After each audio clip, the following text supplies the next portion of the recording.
പാലക്കാട് നിയമസഭാ ഉപതെരഞ്ഞെടുപ്പ് തോൽവിക്ക് പിന്നാലെ ബി.ജെ.പിക്ക് കനത്ത തിരിച്ചടി നൽകി മുൻ വയനാട് ജില്ലാ പ്രസിഡന്റിന്റെ രാജി.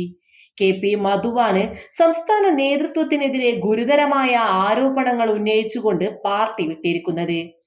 ബി.ജെ.പി രാഷ്ട്രീയമിനി തുടരുന്നില്ല.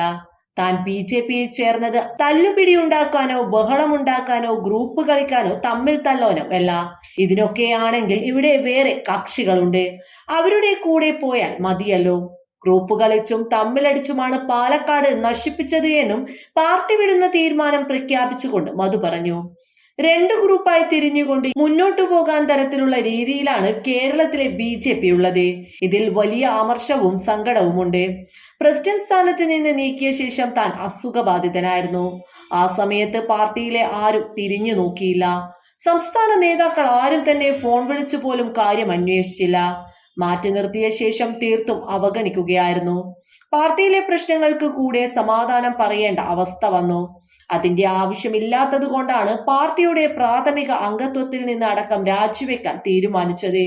നിയമസഭാ തിരഞ്ഞെടുപ്പ് കഴിഞ്ഞ സമയത്ത് കെ സുരേന്ദ്രനെതിരെ കുറെ ആരോപണങ്ങൾ ഉണ്ടായി. അന്ന് അദ്ദേഹത്തെ പിന്തുണച്ച് സംസാരിച്ചു എന്നതിന്റെ പേരിൽ താനുമായി വലിയ ബന്ധമുണ്ടായിരുന്ന പാർട്ടിക്കാർ വരെ അകന്നുപോയി. ഒരു സംസ്ഥാന ഭാരവാഹി സുരേന്ദ്രന് എതിരായി നിൽക്കുന്ന ആളാണ്. അയാൾ സംസാരിക്കുന്നത് നിങ്ങൾ ഞങ്ങളുടെ കൂടെ നിന്നാൽ വേണ്ടതുപോലെയൊക്കെ ചെയ്തു പോകാമെന്ന്. അങ്ങനെയാണോ വേണ്ടത്?